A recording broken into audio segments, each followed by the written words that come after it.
Cera golden diamond CPA junction Edavanna.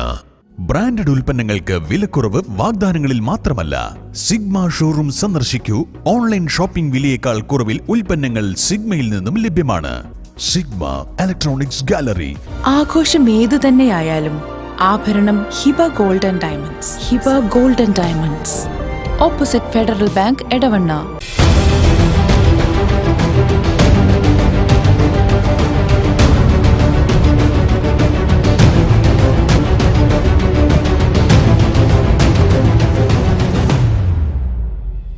വിജയകരമായ വർഷങ്ങൾ പിന്നിട്ട Edavanna Emirates tiles and sanitaries അതിശയിപ്പിക്കുന്ന വിലക്കുറവുമായി. Emirates tiles and sanitaries, near Sidi Haji bridge, Nilambur road, Edavanna. എടവണ്ണയിൽ ബൈക്കിടിച്ച് വീട്ടി 26 ലക്ഷം രൂപ കവർച്ച ചെയ്ത കേസിൽ ജാമ്യത്തിലിറങ്ങി മുങ്ങിയ പ്രതി പോലീസിന്റെ പിടിയിലായി. എടവണ്ണ ചളിരിങ്ങലിൽ കഴിഞ്ഞ വർഷമാണ് കവർച്ച നടന്നിരുന്നത്. പ്രതിയെ കോടതിയിൽ ഹാജരാക്കി റിമാൻഡ് ചെയ്തു.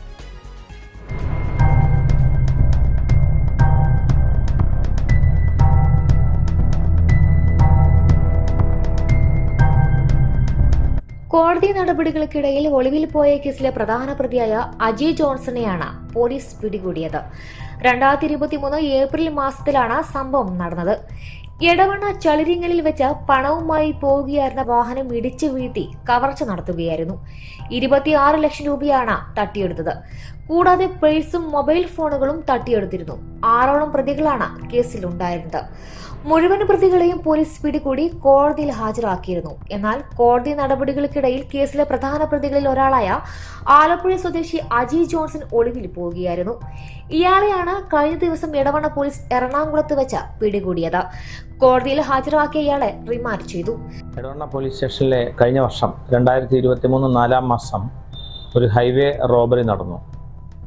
ഒരു വാഹനത്തിൽ പണവുമായിട്ട് പോയിരുന്ന ആൾക്കാരെ, പുറകിൽ പോയിരുന്ന ഒരു സ്വിഫ്റ്റ് കാറിൽ പോയ ആൾക്കാർ പിന്തുടരുകയും അവരെ ഇടിച്ചു തെറിപ്പിക്കുകയും ആ വാഹനത്തിലുണ്ടായിരുന്ന 26 ലക്ഷം രൂപ തട്ടിയെടുക്കുകയും ചെയ്തു.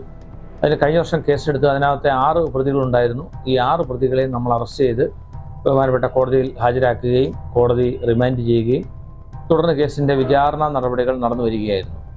ഈ കേസിലെ ഒരു പ്രധാന പ്രതിയായ അജി ജോൺസൺ ആലപ്പുഴ സ്വദേശിയാണ്. അജി ജോൺസൺ കേസിലെ വിചാരണ സമയത്ത് കോടതിയിൽ ഹാജരാകാതെ ഒളിവിൽ കഴിഞ്ഞു വരികയായിരുന്നു. ഈ കഴിഞ്ഞ ദിവസം രാത്രിയിൽ അദ്ദേഹത്തെ എറണാകുളത്തിൽ നിന്ന് കൂട്ടിക്കൊണ്ടുവന്ന് ബഹുമാനപ്പെട്ട കോടതിയിൽ ഇന്നലെ ഹാജരാക്കുകയും കോടതി അയാളെ റിമാൻഡ് ചെയ്യുകയും ചെയ്തു. അപ്പോൾ അയാളുടെ പ്രധാനപ്പെട്ട ജോലി എന്ന് പറയുന്നത് സ്വർണം പൊട്ടിക്കുക, പണവുമായിട്ട് പോകുന്നവരെ വാഹനം ഇടിപ്പിച്ച് പണം തട്ടിയെടുക്കുക എന്നതാണ് അവൻ്റെ പ്രധാനപ്പെട്ട തൊഴിൽ. കണ്ണൂർ, തലശ്ശേരി, അതുപോലെ മൂവാറ്റുപുഴ, വയനാട് എന്നീ സ്ഥലങ്ങളിൽ അയാൾക്ക് നിരവധി കേസുകളുണ്ട്.